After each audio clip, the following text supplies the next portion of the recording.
Sabi ng anak ko, nanay, kuwan, subukan mo yung kay Carey Herbal kasi pinakita sa TV, putuli na yung paa, gumaling pa. O edi ngayon, kuwan, ala silang paniwala, yung mga kasama ko dito alam paniwala. Kakakulit ko noong December, sinamahan nila ako. Tinanong ko nga doon sa Nabaliches gano'n nga. Tapos mga nag-start ako December 25 para ako madaling tandaan. Mga lapas sa buwan, gumaling yung sugat na ako ng antibiotic. Iniinom niya? May inom ako noon, 10, 20, 30. Dati nag-insulin kayo? Nag-insulin ako, nag-insulin ako noon, laging mataas din, hindi naman bumababa ng 125, lagi akong mataas. Sabi nila, unti-unti ko rin bawasan. Okay. O di tumigil na ako. Dahil matagal na ako nag-herbal. Pero ngayon, anong nararamdaman niyo? Dati lagi ako nahihilo, nalalata ako, maga pa lang, nakahiga na ako. Ngayon wala, hindi naman ako nakakaramdam ng hindi maganda. Ano yung nararamdaman niyo dati? Ay, lagi ako nalalata. Tapos, kuwan, medyo nahihilo ako. Pag umaga, gusto ko nakahiga ako. Nung bumisita ba kayo sa doktor, ano sinabi ng doktor niyo? Hindi na naniniwala ng doktor. Mga ganyan. Hindi naniniwala ng doktor. So sinabi niyo? Sabi nga bakit to, kuwan, hindi na ako nagpapatingin. Sabi ko, nag-herbal na lang ako. So sinabi niyo na bumaba na yung infection? Oo, nakita naman niya. Hindi ko kaya mo sinasabi sa akin to dahil binayaran kayo ni Karen. Pupunta ako doon, may isang kusing hindi ako makatawad doon sa herbal nila. So wala ho kayong ugnayan ni Ray Herrera? Ay, hindi ko makilala, hindi ko pa nakikita yun Pupunta kami, hindi ko nakikita yun. Ano masasabi niyo sa herbal ni Ray Herrera? Hindi mainam nakakatulong sa mga may sakit. Anong hindi totoo doon kay Ray Herrera? Yung mga sinasabi niya, yung mga parang totoo naman dahil parang totoo? Sa gamot niya, dahil nakagamit ako Kung lahat-lahat ng gamot ko kumpara mo sa herbal at saka... Nung lahat-lahat na yung gamot ko, nasa 9,000. Ang high blood ko, 85 ang isa. So, nasa 9,000 sa isang buwan. Yung ginagastos mo rito kay Herrera, 10,000? Ala naman. Magkano? Kung sa 1,900 mga ilang... isang set. Mga gaano mo katagal ginagamit? Yung dalawang set, isang buwan. Dalawang set, isang buwan. Magkano yun sa di mga 4 lang. Pero may hinanakit kay Ray Herrera dahil Hindi magpagkita siya nakikita. Meron nga kami dito yung sunyahan mo na yung pae na bubulok na sa iyo papupuntahin Ganyan lang, alam pera yun. Gusto ko lang marinig sa iyo kung kayo nasisihan sa kanyang herbal. Nasisihan naman ako sa herbal niya dahil effective naman. Pero may tampo ka lang kasi hindi mo nakikita personal. So yan, makakaabot yan sa kanya. Ay, papaabot ko sa kanya. Sasabihin mo yan. Sa kami hindi siya nagpapakita. Sige, sabihin mo sa camera. Ikaw ang magsasabi. Nagpunta kami nun sa inyo. Sabi ko, hinahanap kita. Ay, wala, hindi kayo nagpapakita sa amin. Dapat nakikita ka namin. Yan ang tampo namin sa'yo. Hindi ka nagpapakita sa mga tumatangkilik sa herbal mo. So, yan. Ito ang iniinom ko, kanya bumaba ang blood sugar ko. Kasi kaysa bumili ko ng gamot, ito na lang, nakakamura ko.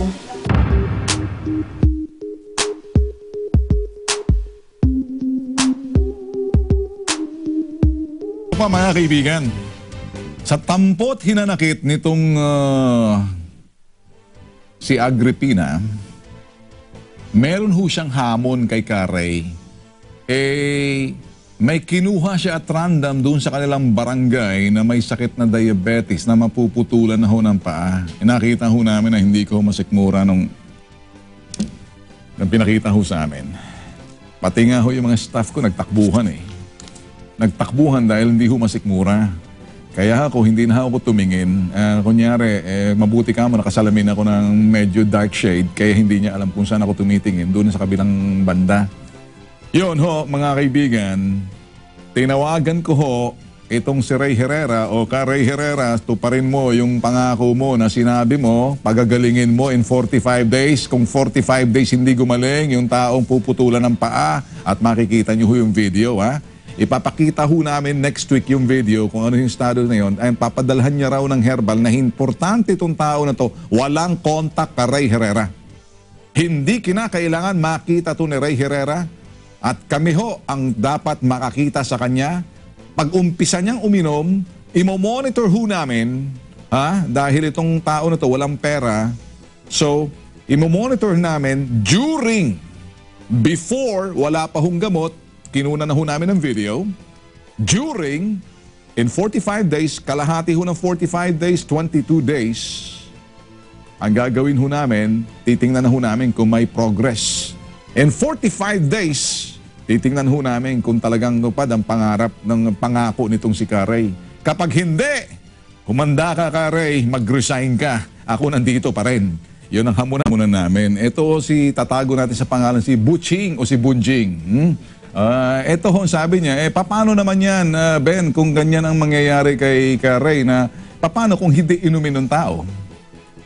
Mapuputulan siya ng paa.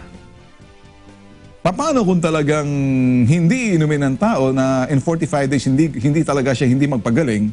Kaya ang gagawin ho namin, may sagot ang bitag dyan.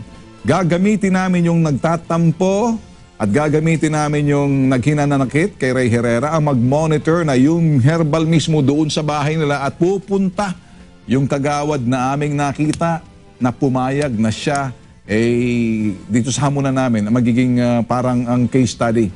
So, si Aling Agripina yung nagtatampo, may panahon ka na ngayon makikita ka ni Karay kasi syempre, imo-monitor mo, third party to Si Agripina gagamitin namin itong mahinanakit. Sigurado ako hindi ako lulutuin dito. Tsaka magbabantay kami, Agripina, kung nanonood ka sa amin. So, kinakailangan pupunta sa iyo itong kagawad na to, taga Baraswine, mga kaibigan, parte doon. So, doon iinumin yung herbal every now and then tapos para makita yung progress in 45 days. Nang sa ganun, hindi nga naman madihado si Karay. Kaya may nag-react agad si Butching alias Bunjing. Ayun. Sige, tama nga naman siya. Kung talagang isasabotahe, hindi kasi namin kilala kung sino to. But anyway, pumunta ho yung mama, nagpakita ho sa amin. Makikita rin niyo ho sa video, next week papakita namin, kung gaano ho kalala yung sugat ni Butching, no, itong barangay Tanod.